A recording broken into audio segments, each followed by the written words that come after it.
Hello दोस्तों, देखिए ये 17 किलो आम का अचार हमारी सासू माँ जी ने डाला है, जिसमें ये आपको स्टेप बाय स्टेप बताएंगी कि अचार कैसे डालना चाहिए और कैसे रखना चाहिए, जिससे कि अचार में कोई फूई फफूंदी ख़राब नहीं होगा। ये बहुत अच्छा अचार चलेगा और जब भी अचार डालती हैं सालों साल चलता है।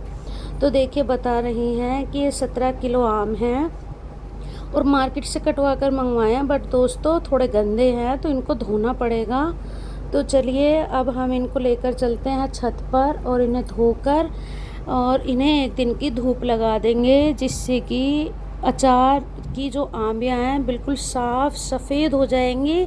जो भी इनके ऊपर कालापन लगा हुआ है, जिसको पीप बोल देते हैं ना, वो लगा हुआ है, वो सारा साफ़ हो जाएगा। और जब हम इसमें अचार डालेंगे इसका, जिससे कि बिल्कुल ख़राब नहीं होंगी। तो देखिए ये अपने हाथ से ही कर रही हैं, ये हमारा हाथ नहीं लगवाती, क्योंकि हमारा हाथ लगाने से बोलती हैं ख़राब हो जाएगा। पर दोस्तों अब मैं भी इनके साथ अचार डालती हूँ, पर देखिए सारा काम ये खुद ही करेंगी, धोकर पूरे दिन की धूप लगाकर अब ये नीचे ले आई हैं। तो देखिए बिल्कुल साफ़ हो गई हैं आम भी। अब अचार डालना शुरू करते हैं। तो ये बोल रही हैं पहले एक दिन नमक लगा कर रखिए, 2-3 दिन, जब ये अच्छी तरह से पक जाएगा, जब अचार डाला जाएगा। तो देखिए थोड़ी थोड़ी आम भी डालकर इनके ऊपर नमक की लेयर लगा रही हैं। तो 17 किलो आम हैं ये कच्चे आम, तो इनमें 1 किलो नमक ये सफ़ेद वाला लगा देंगी। बाकी नमक की जो ज़रूरत होगी वो बाद में डाला जाएगा। दोस्तों नमक लगाने से अचार के अंदर नमक अच्छी तरह पहुंच जाता है, फीका फीका अचार नहीं लगता और ये अचार अच्छी तरह से चलता है। तो सबसे पहले स्टेप आपका यही होना चाहिए, कच्चे आम को सभी को अच्छी तरह से धोकर इनमें नमक लगाकर 1-2 दिन के लिए अच्छी तरह ढक दें। और ढककर आप इसको मतलब बीच में 2-3 बार ज़रूर उछाल दें, जिससे नमक जो है अच्छी तरह से आपस में मिक्स हो जाएगा और जो आंबियां हैं वो अपना पानी छोड़ देंगी। तो ये समझा रही हैं कि 2-3 दिन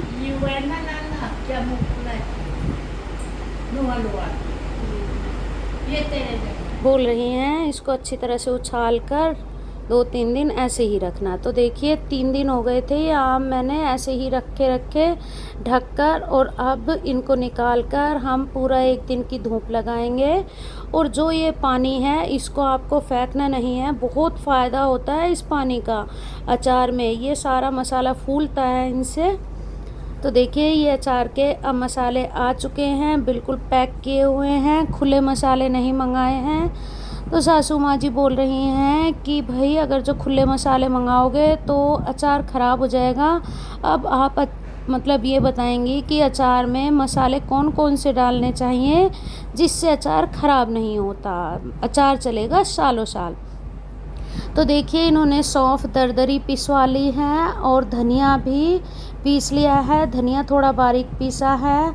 तो इसमें हमने 3 पाव धनिया लिया है, आधा किलो सौंफ डाली है, और ये जो काली जीरी जिसे मगरैल कलौंजी बोलते हैं, ये 3 मुट्ठी भरकर इन्होंने डाली है। और मतलब 250 ग्राम नमक और डाल दिया है, 250 ग्राम हल्दी का पैकेट डाल रहे हैं, अच्छे वाली हल्दी है ये, कैच हल्दी। अब घर की पिसी हुई लाल मिर्च ली हैं, तो ये भी बिल्कुल फ्रेश मिर्च थी। और 1 डब्बी हींग ली है, 1 डब्बी हींग में कम से कम 100 ग्राम हींग है, तो ये हींग ले लेंगे। अब चलिए अचार डालना शुरू करते हैं। ये अब तैयार बैठी हैं अचार के लिए। तो बोल रही हैं पहले आधा अचार मिक्स करूँगी, अगर जो सारा अचार डाल दिया तो फिर मसाले अच्छे से मिक्स नहीं होंगे। तो आधे में ये सारा मसाला आधा आधा डाल रही हैं, सौंफ और धनिया डाला है। इसी तरीके से आधा किलो मेथी ली है। दोस्तों जैसे आप वीडियो में देखते हैं ना बहुत लोगों के कि मेथी कलौंजी पीस देते हैं भूनकर, तो मैंने इनसे पूछा कि इसको भूनकर पीसना है क्या, तो ये बोल रही हैं कि नहीं, कभी भी अचार में ये सामान नहीं पीसते, सिर्फ सौंफ और धनिया पाउडर पीसा जाता है। बाकी अगर जो हम पीसेंगे तो ना मतलब मेथी पीसने से कड़वा हो जाता है, कलौंजी पीसने से अचार काला काला हो जाता है। क्योंकि अचार जो है पीला पीला लाल लाल सा ही तो सुंदर लगता है और खाने में देखने में अच्छा लगता है। तो चलिए अब ये बोल रही हैं, जैसे आधे मसाले डाल दिए हैं, अब इसमें ये जो पानी था अचार वाला जिसमें हमने अचार को नमक लगा कर रखा था, पानी छोड़ा था, अब इसमें हम ये सारे मसाले मिक्स कर देंगे और तेल डाल देंगे। तो चलिए अब ये अपने हाथों से ही मिक्स करेंगी। तो भाई हमारे हाथ नहीं लगवाती, अचार तो हमारे घर में बड़े बूढ़े ही डालते हैं और सालों साल अचार चलता भी है, अचार बिल्कुल ख़राब नहीं होता। और देखिए ये किस तरीके से मिक्स कर रही हैं। तो बोल रही हैं अचार को अच्छी तरह से मिक्स करना ज़रूरी है, जिससे कि अचार में अच्छी तरह से सारे मसाले पहुंच जाएं। तो चलिए अब जो बाकी आम भी बची हुई हैं, अब उनमें भी इसी तरीके से सारा सामान डाल देंगे। तो चलिए मैं आपको फिर से बता दूं कि मसाले कितने कितने डाले हैं। 3 पाव धनिया डाला है और लाल मिर्च डाली हैं, 250 ग्राम के करीब लाल मिर्च डाली हैं, 250 ग्राम हल्दी पाउडर डाला है, आधा किलो मेथी दाना डाला है और 3 मुट्ठी भर के कलौंजी डाली है। मतलब कितनी होगी? कम 100 ग्राम। हाँ, कम से कम 100 ग्राम कलौंजी होगी और 1 डिब्बी हींग की डाली है और नमक डल गया है इसमें कम से कम 1.5 किलो। तो 17 किलो अचार के लिए ये सभी सामान की आपको ज़रूरत होगी।